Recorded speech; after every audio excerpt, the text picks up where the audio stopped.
How to stop power button ends call in iPhone. Hi everyone, welcome back to our channel App Guide. In today's video I will guide you on how you can stop your iPhone from actually ending calls whenever you press the power button.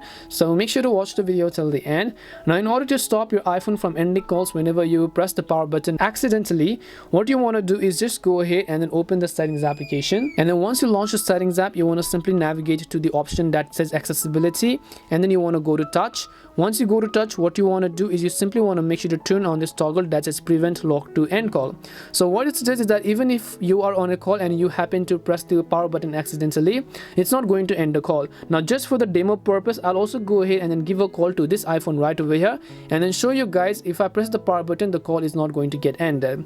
So as you can see, I'm receiving a call on this iPhone right over here. So I'm going to go ahead and pick it up. Now even if I press the power button on the right hand side of the phone, you can see the call is still ongoing and the call has not ended. So I'll go ahead and press it once more time to show you guys. You can see that it has not actually ended. And this is how you can stop your iPhone from ending calls with power button on iPhone. We hope the video was really helpful, and if it did help you, make sure to leave a like and subscribe to the channel. And if you have any more questions, then feel free to leave them down. Thank you very much for watching and see you in the next video.